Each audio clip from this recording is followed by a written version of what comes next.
Hello friends, स्वागत है आप सभी का आपके अपने चैनल लेट्स रिवीजन पर। आज मैं हिंदी वर्णमाला और विराम चिन्ह से करवाने वाली हूँ क्वेश्चन। इसको ध्यान से पढ़िएगा और क्वेश्चन करने की कोशिश करिएगा। ये आपके यूपी टेट के लिए पहली हमारी क्लास होगी। तो इसमें आपसे पूछा गया है कि किस वर्ण का उच्चारण स्थान जो है वो कंठ तालु होता है। तो ह का उच्चारण स्थान आप जानते हो कंठ होता है, और छ का उच्चारण स्थान जो होता है वो तालु होता है ना। च वर्ग के जितने भी वर्ण आते हैं उनका उच्चारण स्थान तालु होता है। और आपका ओ का उच्चारण स्थान क्या होता है? ओ और औ का उच्चारण स्थान कंठोष्ठव होता है। तो यहाँ पे कंठ और तालु का उच्चारण स्थान जो है ये आई ठीक हो जाएगा। ए और ऐ का उच्चारण स्थान अगर आपसे पूछा जाए तो कंठ तालु बताएंगे। तो यहाँ पे आपका जो आंसर है वो क्या ठीक हो जाएगा? डी यहाँ पे ठीक हो जाएगा। तो इस तरह से आसान प्रश्न एग्जाम के अंदर आते हैं। तो कंटिन्यू क्लास को देखिएगा एंड तक, सारी चीज़ें आपको यहाँ पे सिलेक्टेड क्वेश्चन को देखने को मिले। सवाल नंबर 2 में आपसे पूछा गया है संयुक्त वर्ण के बारे में। आप जानते हो संयुक्त वर्ण 4 होते हैं। तो यहाँ पे जो आंसर है वो अगर आपसे संयुक्त वर्ण कभी भी पूछा जाए तो आप 4 बताएंगे। कौन कौन से? छ, त्रंग, ज्ञ और स्र। उनमें से आपका सी आंसर ठीक हो जाएगा। हिंदी भाषा में कौन सी ध्वनियाँ जो दूसरे ध्वनियों की सहायता से बोली या लिखी जाती हैं उन्हें क्या कहते हैं? स्वर कहते हैं, वर्ण कहते हैं, व्यंजन कहते हैं या फिर अक्षर कहते हैं। वे वर्ण जिनको बोलने के लिए किसी अन्य वर्ण की ज़रूरत ना पड़े, सहायता ना लेनी पड़े, उन्हें स्वर कहते हैं, जैसे अ।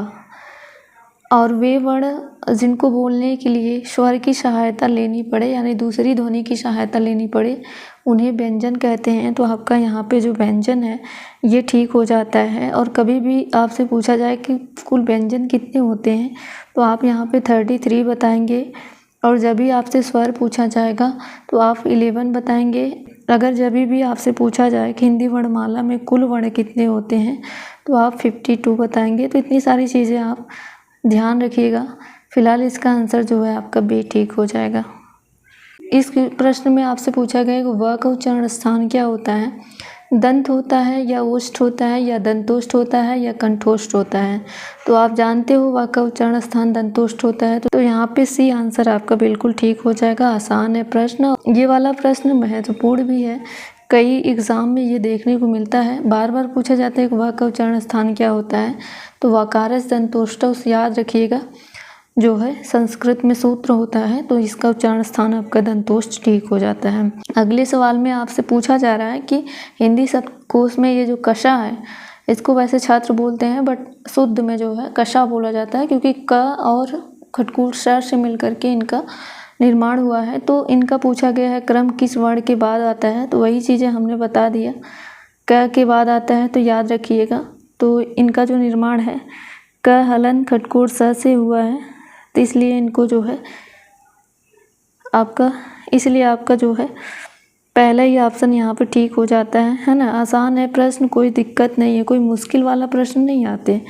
आप एक बार चीज़ों को पढ़ लेंगे तो आसानी से प्रश्न को सॉल्व कर पाएंगे। विराम का अर्थ क्या होता है? जब भी आप लोगों ने विराम को पढ़ा होगा तो आसानी से चीज़ों को कर पाएंगे। विराम का अर्थ आपसे पूछा गया है राम के वियोग में या फिर विछोड़ना या फिर विश्राम या आराम या फिर व्यंजन। विराम का अर्थ यहाँ पे विश्राम से है, आराम से है यानी ठहराव से है, रुकने से है। तो इस चीज़ को ध्यान रखिएगा। इसका आंसर जो है वो आपका कौन सा ठीक हो जाएगा? बी यहाँ पर ठीक हो जाएगा। जब भी पूछा जाएगा विराम का अर्थ क्या होता है तो क्या बताओगे?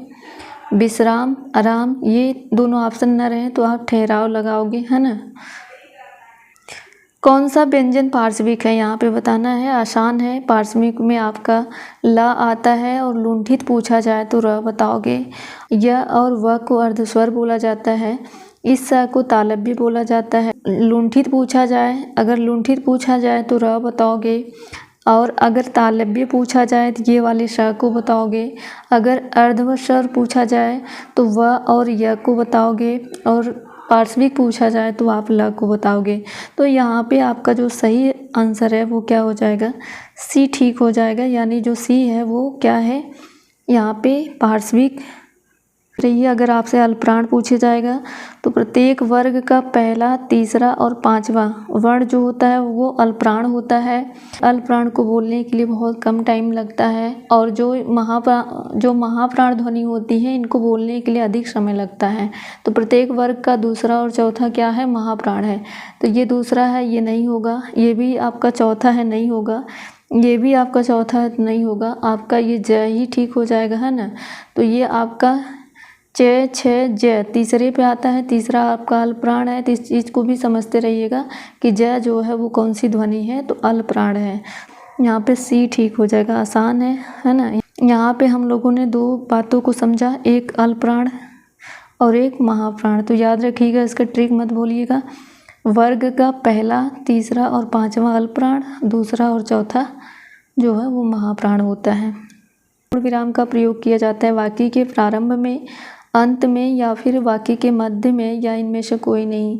तो पूर्ण विराम का मतलब ये समझ रहे हो, ये वाला जब हम कोई चीज़ लिखते हैं और इस तरह से ये चीज़ लगा देते हैं तो इसका मतलब वो ख़त्म हो चुका ना। जो हमने जो वाक्य लिखा वो चीज़ वहाँ पे एंड हो गई, तो वाक्य के अंत में ही लगेगा। तो यहाँ पे आपका सही आंसर ठीक हो जाएगा। इनमें से कौन सा संयुक्त व्यंजन नहीं है? संयुक्त व्यंजन अभी अभी हमने बताया 4 होते हैं। कौन कौन से? छत, रंग्या। कौन सा नहीं है? तो आपका डी वाला नहीं है। तो यही आंसर यहाँ पे ठीक हो जाएगा। आसान था, है ना। तो इस तरह से इनका निर्माण हुआ है। क हलन प्लस खटकोड़ स से ये कशा बना है, और त्र का निर्माण त हलन र से हुआ है, और ज और य मिल करके ज्ञा हुआ है, यानी ज्या इसको बोलते हैं, ज्या। और स्र का निर्माण तालव्य श और र से हुआ है। इस चीज़ को कभी कभी ऐसे भी देखने को मिल सकता है, क हलन प्लस खटकोड़ स हलन फिर अ, है ना। तो यही बस इतना आसान सा है। ट वर्ग का सदस्य कौन सा नहीं है? ट वर्ग के सदस्य में आप जानते हो ट, ठ, ड, ढ, ड़ आ जाता है। ये नहीं आता, तो यही आपका आंसर यहाँ पे ठीक हो जाएगा, है ना। तो यहाँ पे डी आंसर आपका ठीक हो जाएगा, यही नहीं आता। और ट वर्ग का उच्चारण स्थान पूछा जाए तो मूर्धन्य बताएंगे, याद रखिएगा इस चीज़ को। संयुक्त व्यंजन है, महाप्राण है, अल्पप्राण है या अयोगवाह है। तो अयोगवाह को विसर्ग कहा जाता है, इसको विसर्ग कहा जाता है और इसको अनुस्वार कहा जाता है। तो ध्यान रखिएगा, यही दो हैं जिनको अयोगवाह कहा जाता है। विसर्ग और अनुस्वार को क्या कहा जाता है? अयोगवाह कहा जाता है। तो इसमें पूछा गया है कि कौन सा जो है विसर्ग है, तो यही है आपका सी ठीक हो जाएगा। इस चीज़ को ध्यान रखिएगा, जो विसर्ग का चिन्ह होता है इस तरह से होता है, और जो अनुस्वार का होता है ये जैसे कहीं लिखा हो गंगा, गंगा ग के ऊपर जो बिंदी रहती है वो क्या है आपका? वो आपका अनुस्वार है। चीज़ों को ध्यान रखिएगा, इनकी गिनती ना तो स्वर में है और ना ही व्यंजन में है, इसीलिए इन्हें अयोगवाह बोला जाता है। स्वर की सहायता से बोले जाने वाले वर्ण को व्यंजन कहते हैं, और स्वतंत्र रूप से बोले जाने वाले वर्ण या अक्षर को क्या कहते हैं? स्वर कहते हैं। आसान है। स्वर 11 होते हैं, व्यंजन 33 होते हैं, है ना।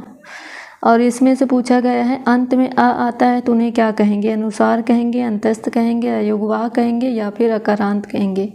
तो यहाँ पे अकारांत ठीक हो जाएगा। अयोगवाह जो है आपका एक अंग होता है और एक आपका आहा होता है। इन्हीं दो को अयोगवाह बोला जाता है। क्यों बोला जाता है अभी हमने बताया, क्योंकि इनकी गिनती ना तो स्वर में है और ना ही व्यंजन में है।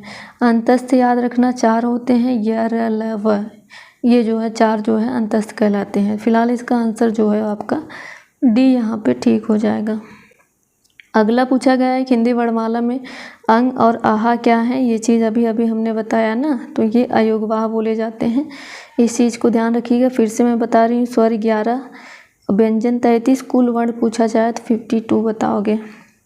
संयुक्त व्यंजन पूछा जाए 4 बताओगे। आपसे पूछा गया है कि कौन सा स्वर नहीं है, तो अ आपका स्वर है, ए आपका स्वर है, उ स्वर है, लेकिन ये क्या है? व्यंजन है ना। तो स्वर मैंने बताया 11 होता है, अ, आ, इ, उ, ए, ऐ, ओ, औ।